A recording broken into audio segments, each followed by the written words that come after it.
Hi, my name is Jacqui-Lee Pryce. I'm a former boxer and I spent many years as a boxing coach and judge. So, what a night.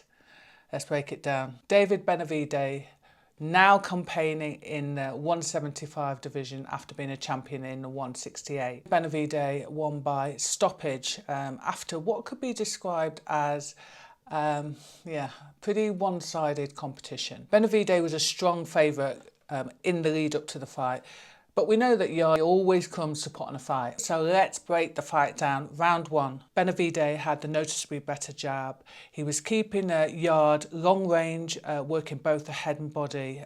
Really nice start to the round.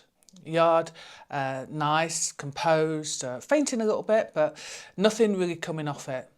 Round two, that looping overhand right was finding its way home all day long for Benavidez. Yarde is starting to put a few shots together, but everything is basically defended by Benavidez. So going into the third round, we see this constant pouring and sort of lackluster jab from Yarde, and maybe I'm being a little bit harsh because it really was stopping Benavidez getting to those sort of second phases. But as soon as Benavidez takes his head off the line, not only does he counter, he's actually able to counter with two-phase attacks. Then we see him put his foot on the gas, he unleashes a barrage of punches, but there's nothing really coming back. At one point we see Benavidez back up Yarde into the corner, and then Yarde just stands tall rather than kind of making himself a smaller target. And if I'm honest, he does that throughout the fight, and I keep thinking, why are you doing that? And yes, we see Yarde touching and pouring, testing to see what Benavidez reacts to, but we never ever sort of see any fruition off of that. But what was frustrating about Yarde is he was throwing the jab, and it was more of a rangefinder rather than a weapon with venom. So going into the fifth round, we start to see Benavidez opening up a little bit. He's doubling, tripling his work rate in comparison to Yarde. And for those people who were outraged by that, I think it was a 13-shot combination that he threw at Yarde, unanswered.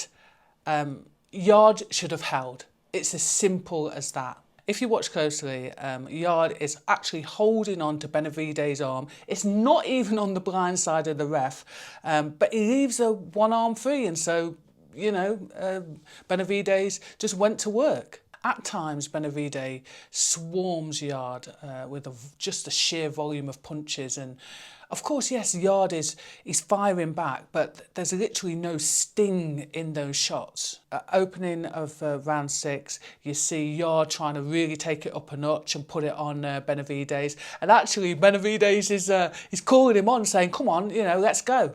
Unfortunately, as the rounds unfold, Benavidez is pretty much having his own way. Heading into the 7th, there's kind of more of the same, and then Benavidez puts together a beautiful combination. He actually drops Yarde. Now, the ref did take off a couple of points because Benavidez hit Yarde when he was down. I don't think it was intentional. I think he was literally just in the flow. The action continues, and after what can only be described as a pretty brutal onslaught, the ref stops the fight. Now, you have to respect Yarde for having these fights, but you know, just in terms of his own ambitions, have these fights been, I don't know, the right pick for him? And yeah, you can argue that they're prize fighters. And I guess we have seen upsets when, I don't know, boxers take these opportunities and then they kind of flip the script. But is it too late for Yarde? Now, some people are saying that Yarde should have moved trainers a long time ago and found a more experienced trainer. So what are your thoughts on that? There's a part of me that, you know, I really respect him being loyal to Tunde, especially in a time where literally, if you want loyalty, get a dog. Everyone is always quick to blame the trainer. But should Yarde bring, you know, an extra set of eyes into camp? There's no shame in doing that, and a lot of the top fighters do it. So what's next for Yarde? Do we now see that great British dust-up between him and Joshua Buatsi? As for Benavidez, he has been accused of ducking fighters in the past. Who would you like to see him fight next?